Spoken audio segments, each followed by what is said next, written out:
синни соли даъваткунӣ ба хизмати ҳарбира аз 18 солагӣ то 27 солагӣ муқаррар кардагие. Барои ҳамаи шаҳрвандо суммаш як хел муқаррар шидагие. Пага видеош мебирояд ки мо финала кадом числода мемонем. Дар Тоҷикистон метавонанд ки 3 сола ва 5 сола споранд. Ай основанияи падар меган мешава. Оё рост аст? Ширкати Шифофармо барои шумо доруҳои безарар ва фоидаоварро тавсия медиҳад.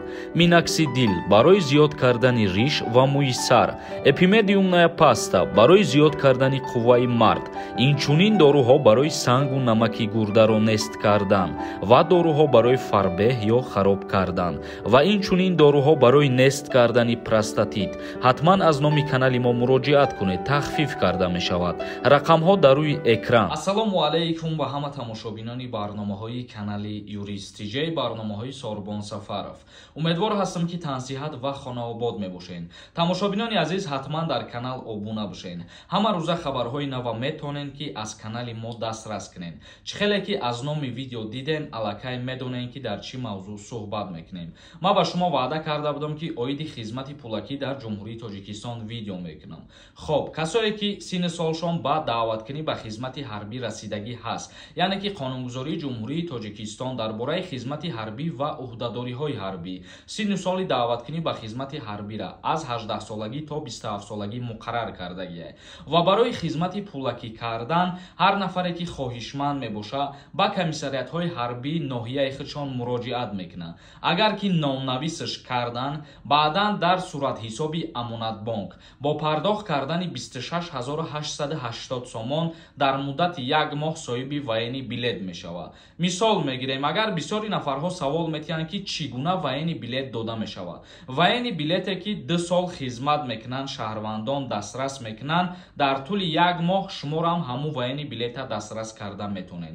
вақте ки пула пардохт мекунед, шумо рафта дарсҳои ҳарбӣ мехонед ва баъди як моҳе ки дарси ҳарбӣ мехонеду учебка мегзарен, ваени билета ба шумо тақдим мекунанд. ва дар инҷа як саволи дигар ба миён меояд. оё шаҳрвандоне ки нав 18 сола шидагиянд метавонанд ваени билети пулакӣ бихаранд? бале, ҳамаи шаҳрвандое ки синни солшон муқаррар шидагиай метавонанд ки хизмати алтернативӣ кунанд, яъне ки бо пардохт кардани 26880 сомонӣ. ва дар инҷа боз як саволи дигарам ба миён омада метавонад. касое ки донишгоҳ хондагиянд, вайҳо бояд 1 сол хизмат кунанд.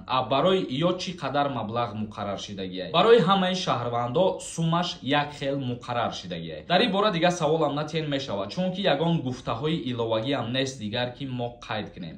тамошобинони азиз, акнун мегзарем ба қисми хондани комментарияҳо. аввалан дар ҳаминҷа оиди конкурс камтарак гап мезанам. чӣ хеле ки медонед, дар канали ма конкурс рафтестай. касое ки мехоҳанд аз конкурси ма билет харидорӣ кунанд, ҳозирам билет ҳастай.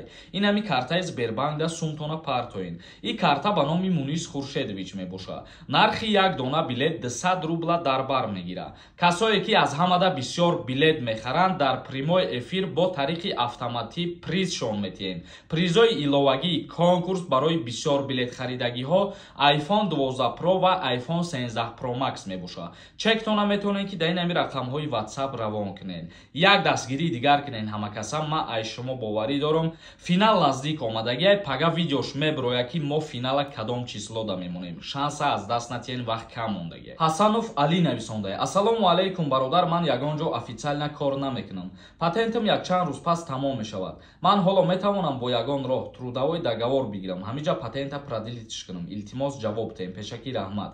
мутаассифона наметонӣ. агар ки официалнарам кор кунӣ, трудовой договорам дошта бошӣ, то бояд барои продлит кардани патентат як моҳ пешакӣ барои муроҷиат кунӣ, баъд продлитиш мекунанд. ҳозир граница мегзарӣ. тамом.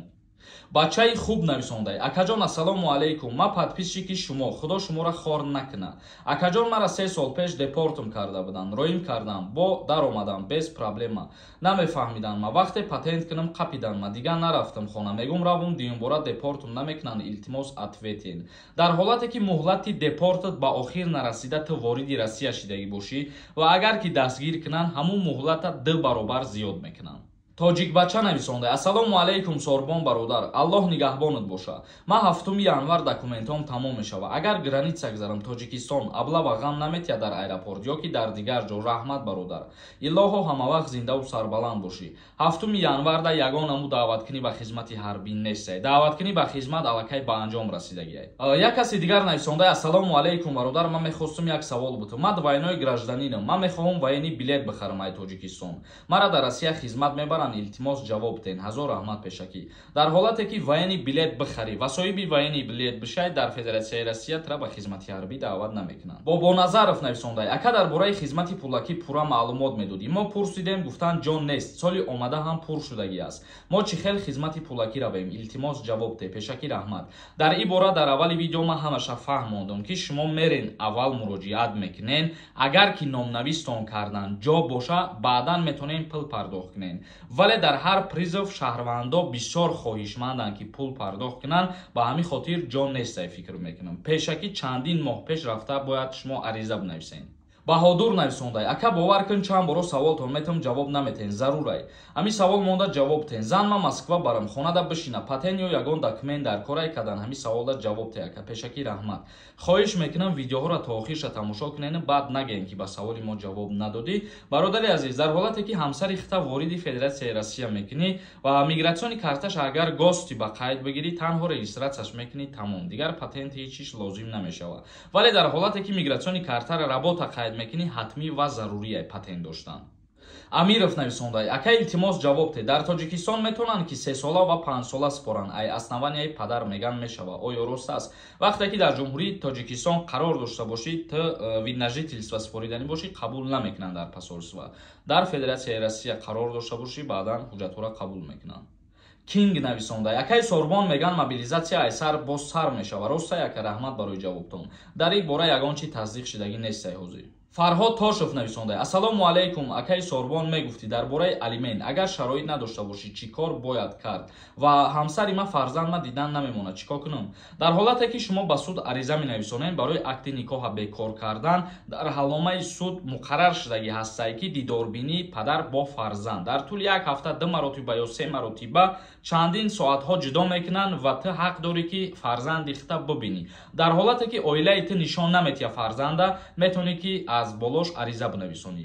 Вале барои пардохт кардани алимент ҳатмӣ мебошад. Дар ҷумҳурии Тоҷикистон вақте ки акти никоҳа бекор мекунанд, боз бо ҳалномаи суд барои ситонидани алимент муқаррар мекунанд. Аз ҳама ками камаш 160 сомон ай ҳозир аштад. тамошобинони азиз, ба ҳамин барномаи имрӯзара ҷамъбаст мекунем. То видеоҳои оянда, худованд ҳамаи мо шуморо нигаҳбон бошад.